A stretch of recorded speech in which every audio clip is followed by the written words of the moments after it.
আসসালামু আলাইকুম, কি অবস্থা সবার, কেমন আছেন? আলহামদুলিল্লাহ আমি ভালোই আছি। আজকে ছিম দিয়ে নতুন আলু ভাজি করেছি।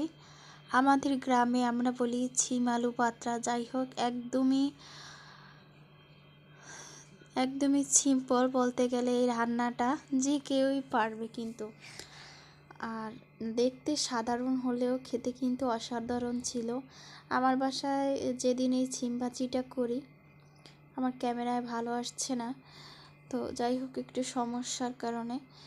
তো আমি যেদিনই ভাজিটা করি আমার ঘরের প্রত্যেকটা সদস্য এত পরিমাণে ভাত খায়, তো অনেক অনেক বেশি বেশি করে ভাত খায় যেদিন এইটা থাকে আর কি খাবারের মেনুতে।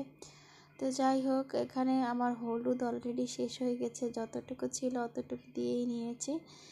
তো এই তো দেখতেই পাচ্ছ, কাঁচামরিচ, তারপরে পেঁয়াজ, তারপরে এই যে হলুদ মরিচ লবণ যা যা লাগে তাই দিয়ে নিয়েছি।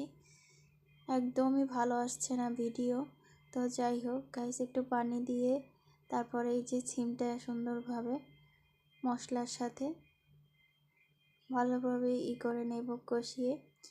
এই তো আমি এখন ঢাকনা দিয়ে ঢেকে দিচ্ছি। তো আমার কষানো হয়েছে, মানে এখন একটু নেড়ে চেড়ে দিব। তো তোমরা যারা আমাকে ফলো দিয়ে আনফলো করো তাদেরকে আমি বলবো আমাকে ফলো দেওয়া লাগবে না, আমার যে কয়টা ফলোয়ার্স আছে এতেই অ্যানাফ। ঠিক আছে, এই সব বাজে মন মানসিকতার মানুষগুলোকে আমি অপছন্দ করি, কারণ ফলো দিয়ে আনফলো করে নোংরা মনের মানুষ।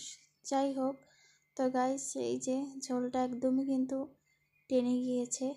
এখন আমি হাই হিটে রেখে একদম ভাজা ভাজা করব, যাতে করে দাগ লেগে যায়,